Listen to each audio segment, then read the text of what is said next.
So, we just pick up another method and a topic which relates to texturing, but solvent texturing. So, till now what we have been talking about was thermal means.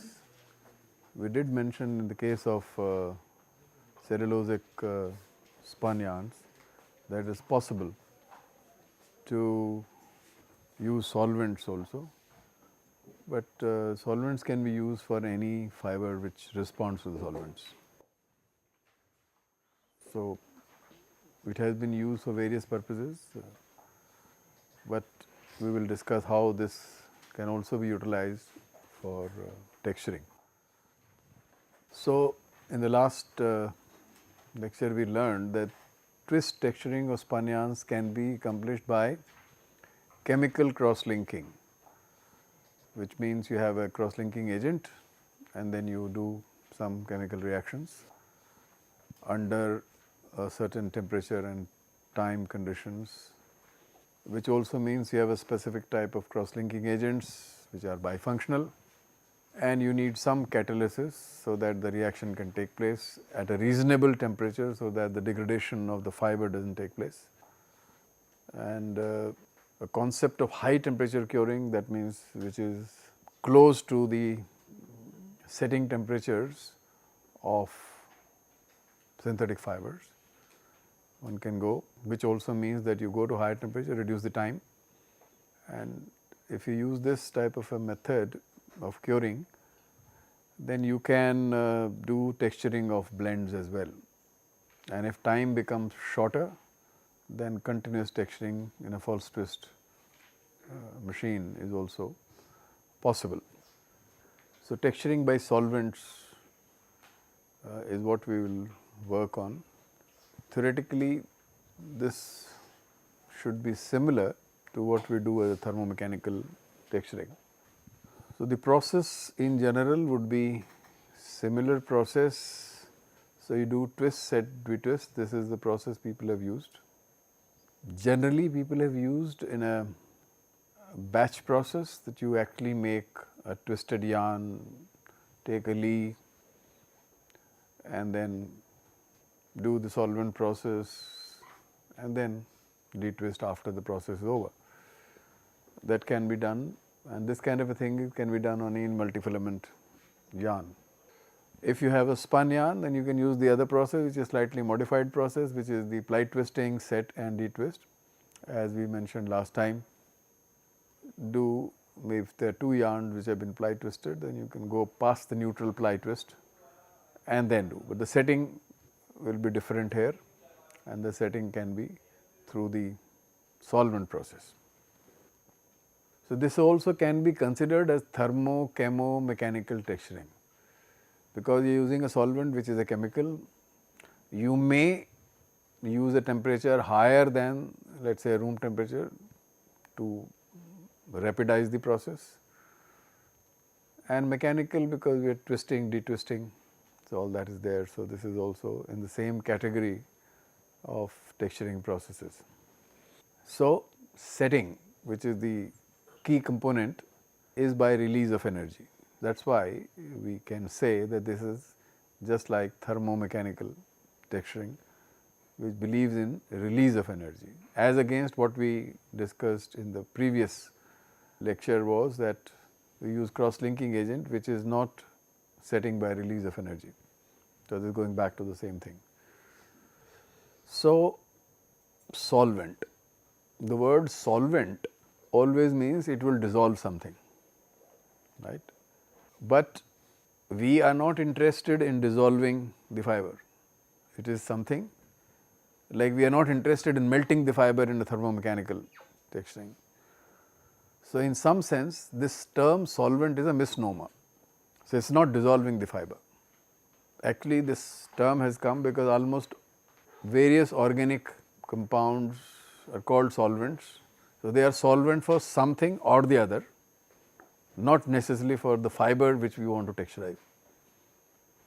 But what will you do? Because in the earlier case we were interested in partial melting and recrystallization, Here also we are interested in partial decrystallization followed by recrystallization, because if we do not do this decrystallization, the molecular chains may not be able to do justice to the setting. That is, release of energy means what? Either they will disorient or they will crystallize. So, those processes are common, and so this will happen only when you do some decrystallization. So, these type of materials, the solvents which we call, are going to do decrystallization, and we will be interested in recrystallization. Like you said, heating and then cooling. So, that also will be there. Solvent uptake and solvent removal. A final product will not have a solvent, but solvent will be required during the process. So, if these solvents are not the real solvents which dissolve, then what are they? They could be considered as a plasticizers, effect as a plasticizing effect. That means the distance between the chains is being increased because of the presence of some such molecules. So, whatever intermolecular forces were there, they will be broken down because the solvent molecules will enter, diffuse and things. This is how anything dissolves. So, they are also going to break intermolecular forces. They will also allow relaxation and then stabilization of a new structure. So, all those three things which were being done in the thermomechanical texturing, they also will be valid here as well. Only thing is, there you are using kinetic energy to separate the molecules. Here, in some sense, some kinetic energy may be there, because every molecule at a given temperature vibrates. So, all those vibrations become 0 only at absolute 0. Otherwise, there are vibrations of various kinds, but it is facilitated if a solvent molecule is available. So, it will again go between the molecules, break the crystallites, and obviously partial, because we do not want to lose the fiber itself. So, this is the similarity that we have discussed with the thermal setting. Okay. So, partial melting, recrystallization, relaxation of molecules to the best energetically favorable configuration. So, you do heating, cooling, here you have solvent uptake and solvent removal.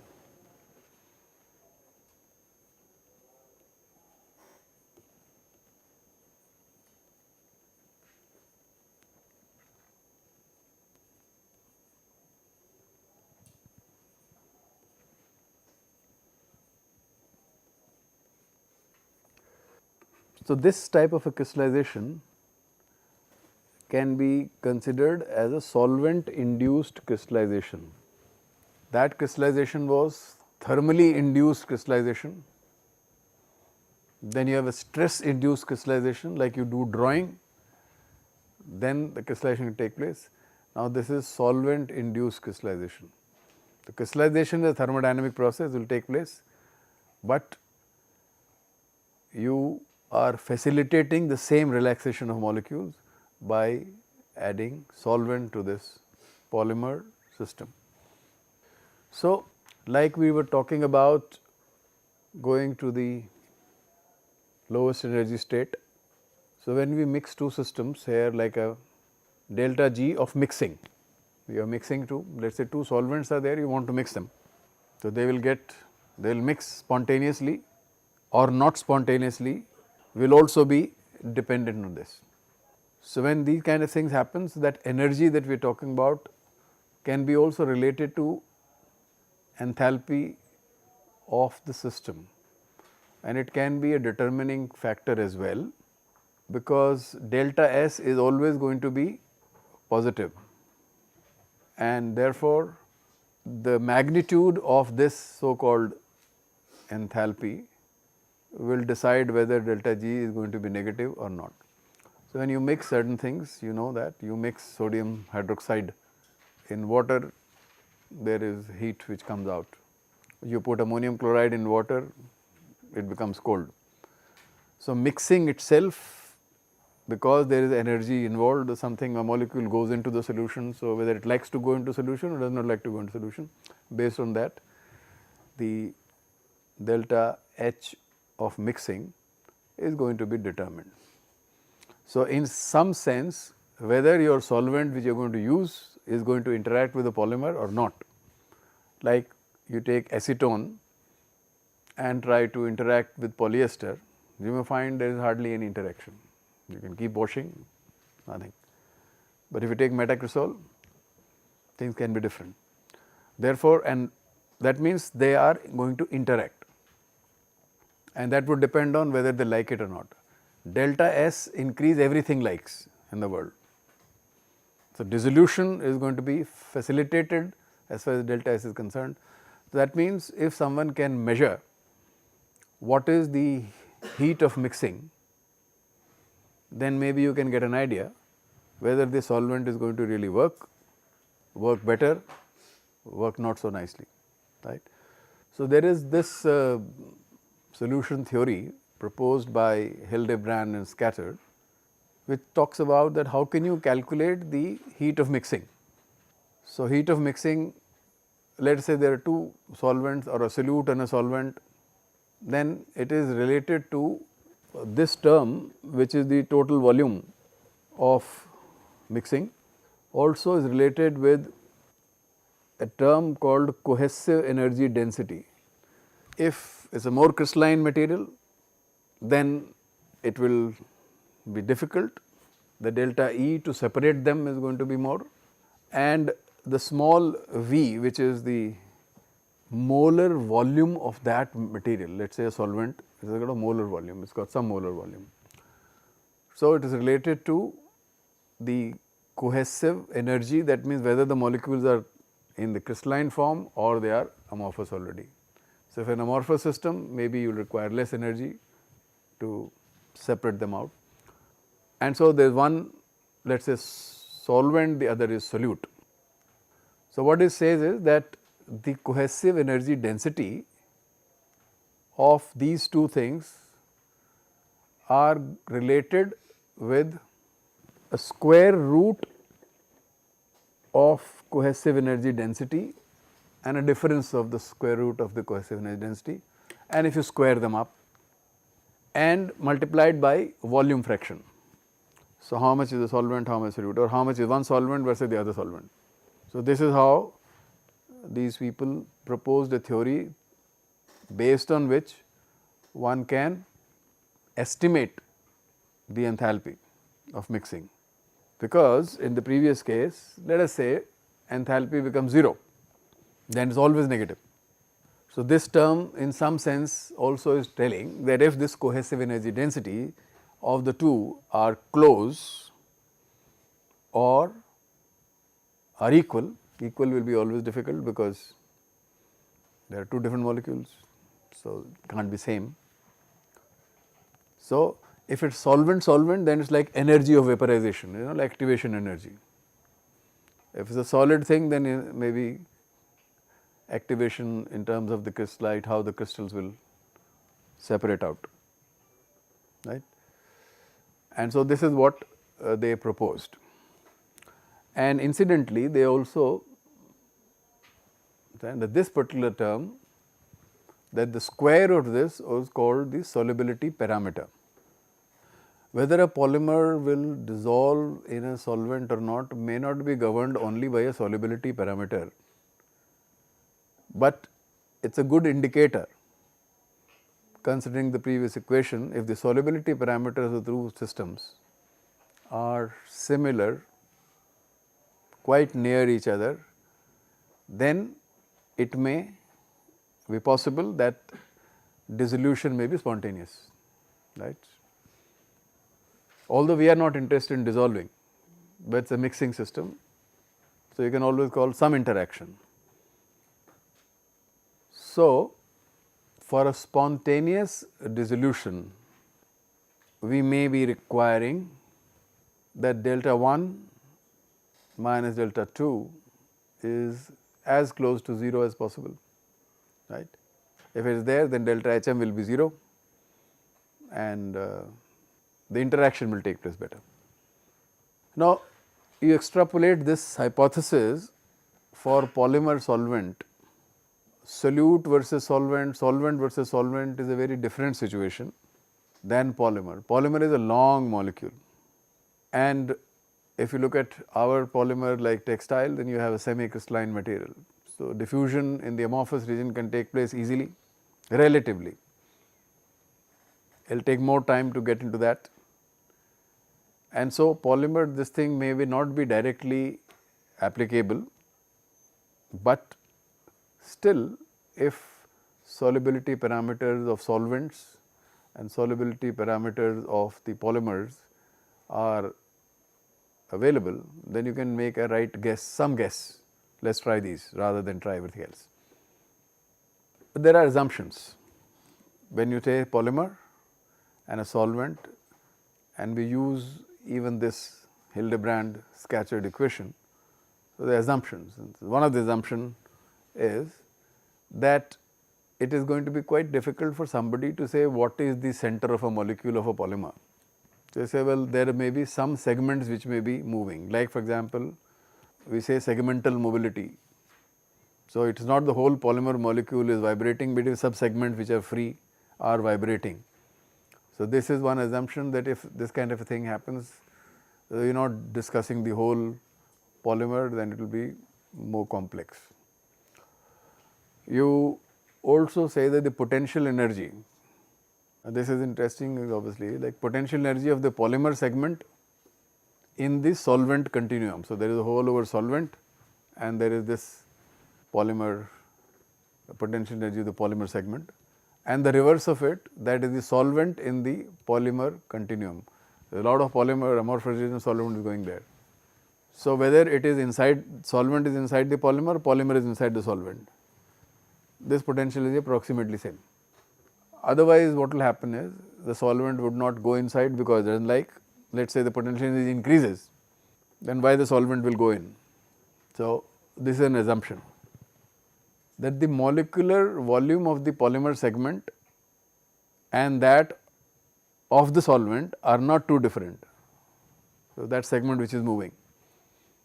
So, it will be quite difficult to ensure this, that the interaction forces between the two. After all, interaction means, if suppose it was a van der Waals forces being formed, it is a polar bonds are being formed and they are the ones which are to be broken.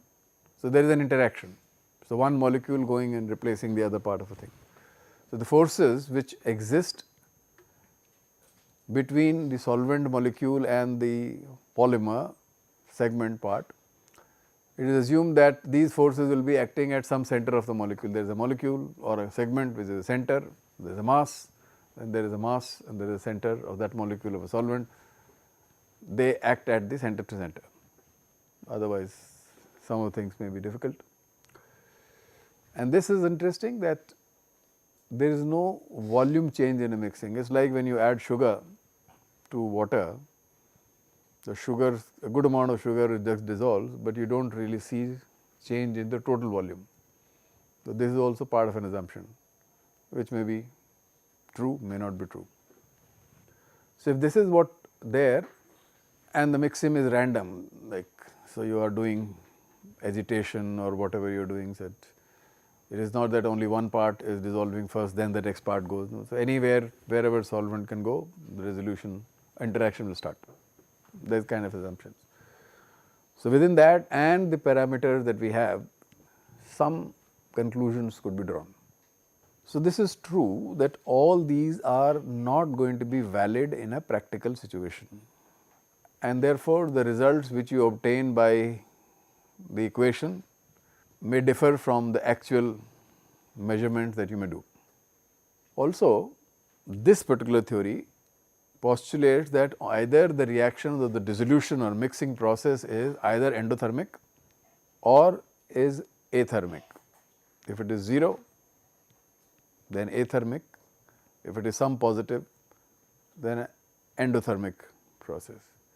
But there is a possibility that you can have an exothermic mixing also, which this equation does not talk about, which would mean, because it takes a square. So, this value is always 0 or a positive, but if negative thing is there, it cannot obviously explain this part of it.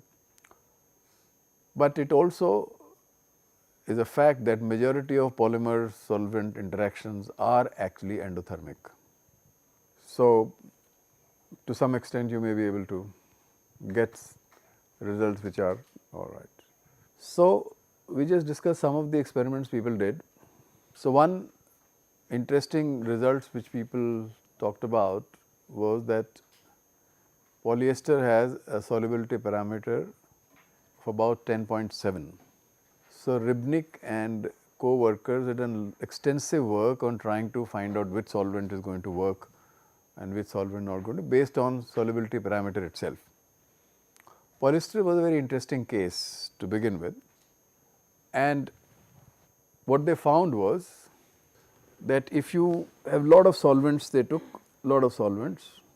So, some were having solubility parameter here, but a large number of were here also, some were here, some were here, but there was a thing, and some may have been here as well, right, some solvents. And what they observed was that majority of the solvents which were considered as nice solvents, they appeared in some bands which are, if you just draw a curve like this, I mean normally you would expect wherever this matches, it should be the maximum interaction. But they found that there are interactions which happen nicely are actually those solvents lie in two bands. And the typical case here was, so this is the value 10.7. The typical case was acetone. Acetone is very close to 10.7, but acetone does not affect polyester. So, in some sense there was some speculation as to what has happened. So, theory is completely failed. But they found that no, that on both sides there is some range, let us say between 9 to 10 and between 11 to 11.5 to 13, this band, these solvents were very active. And so, after a bit of a study, they could understand that polyester has two segments. One is aliphatic segment, which is the because of glycol, other is the aromatic segment because of phthalic acid.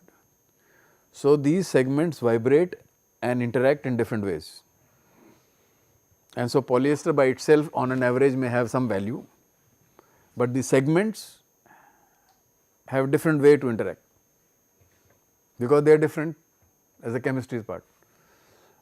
Because when somebody says that only the segment of a molecule is going to work, so which segment is actually interacting?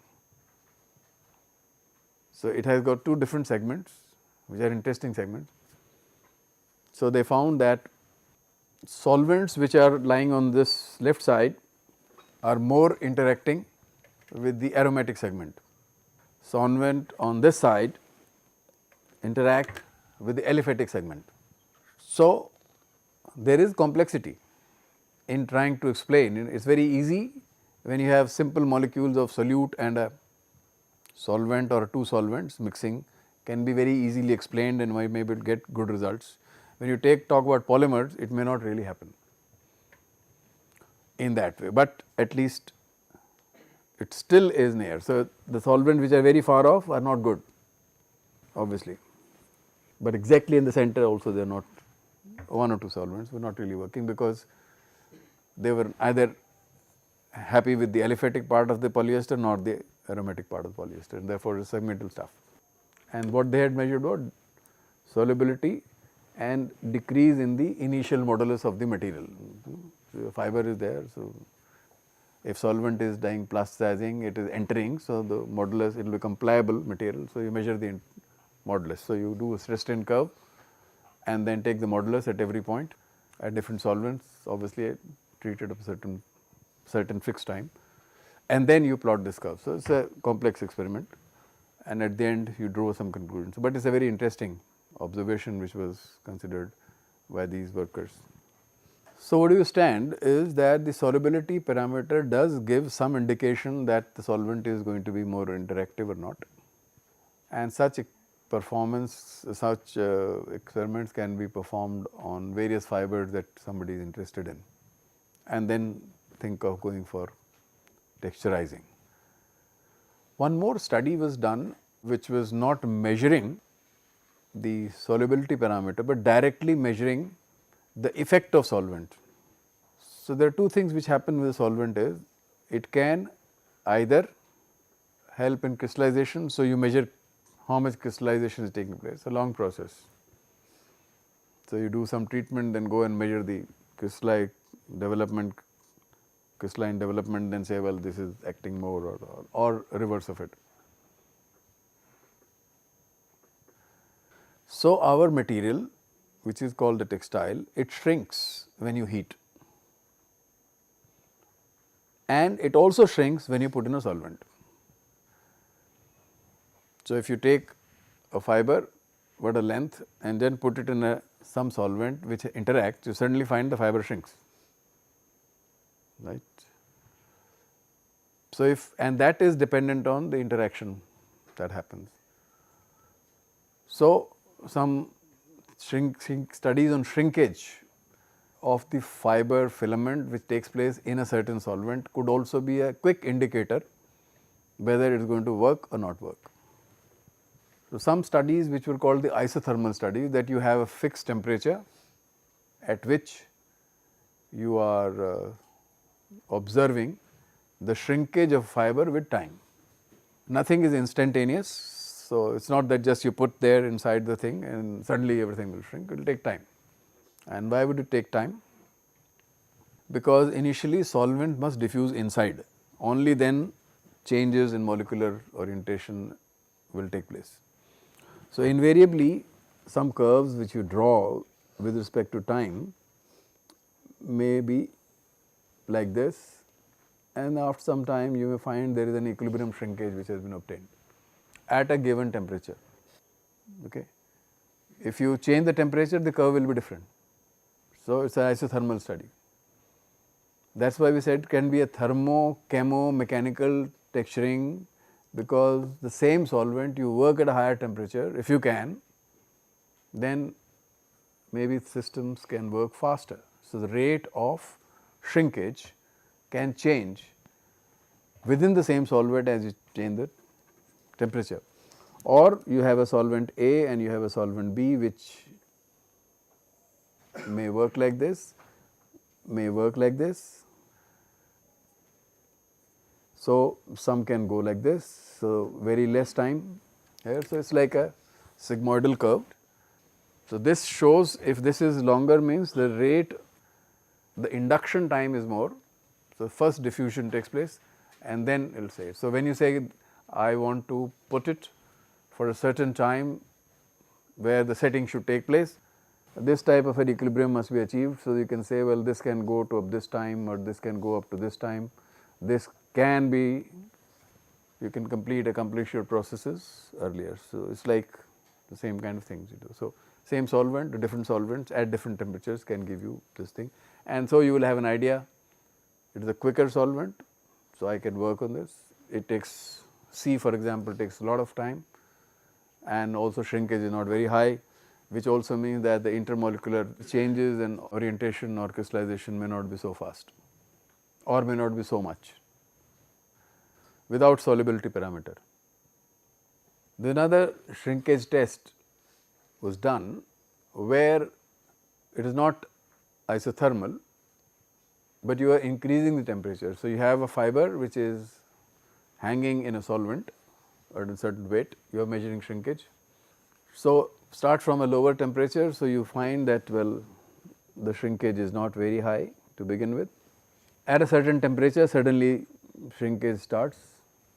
After a certain temperature, the curve becomes slow, which means for that temperature equilibrium shrinkage is approximately coming. So, here this temperature is rising, okay, like you have a DSC, you see a rate of heating, you can set up the rate of heating. Similarly, you can have a cell where the fiber is hanging and the temperature of the solvent in the cell is increasing, let us say, at a constant rate, all right. So, time is also part of this whole game, right. So, rate of increase of temperature is there. So, you get a curve like this till at a temperature it becomes almost, it just breaks because totally getting into the dissolution part of it. So, you can get this curve. From this curve, they could relate one interesting thing, that is, if you extrapolate this part of the curve and go to some point which we call a T0, temperature for 0 shrinkage. So, it is not absolute 0, it is some temperature where in this solvent there will be no shrinkage, to find that out, right. So, if you go there, no shrinkage. So, obviously, you will not work there, but what they correlated, that this temperature which is T0 could be correlated with the glass transition temperature of the polymer solvent system.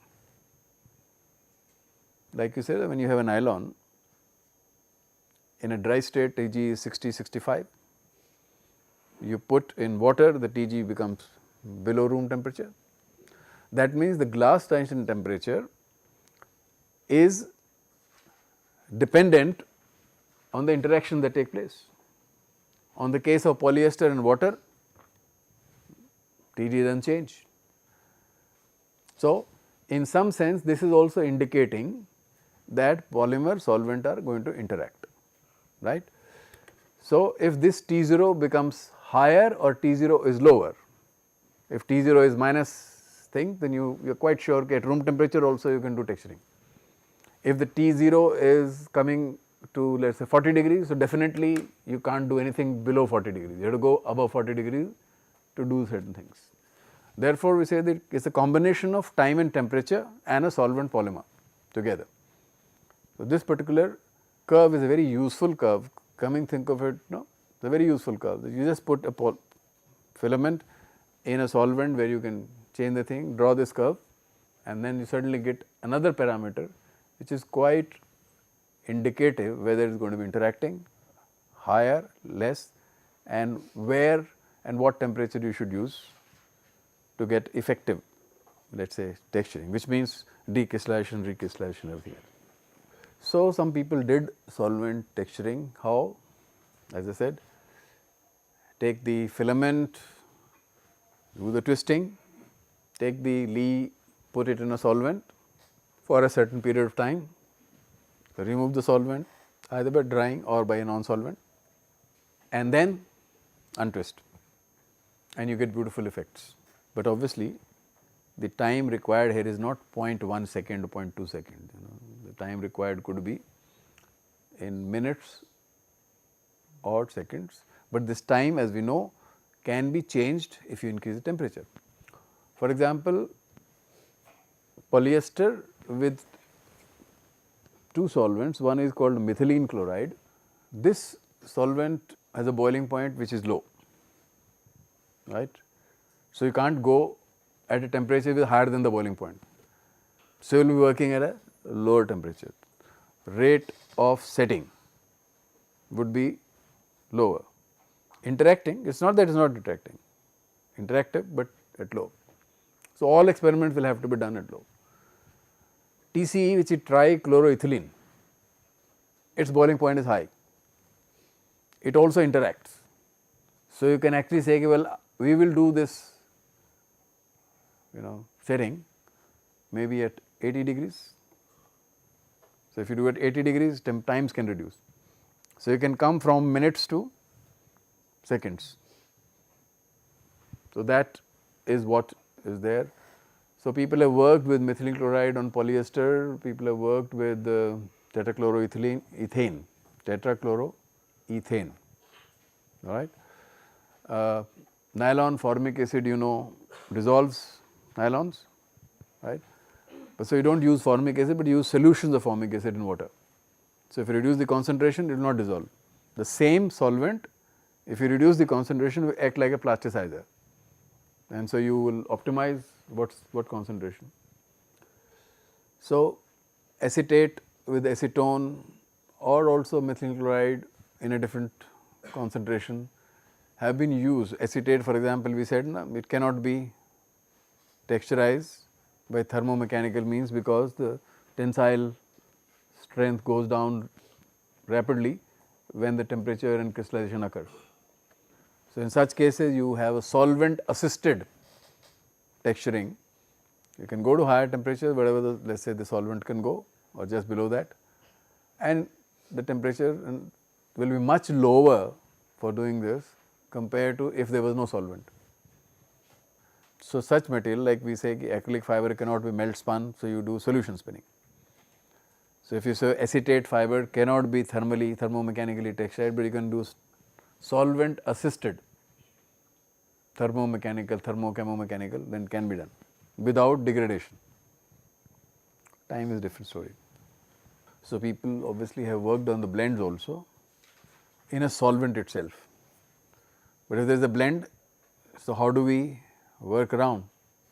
One solvent for one part of the fiber and the other solvent for the other part of the fiber may be different, like polyester, viscose, there are different kind of solvents, and there is a blend. How do you work?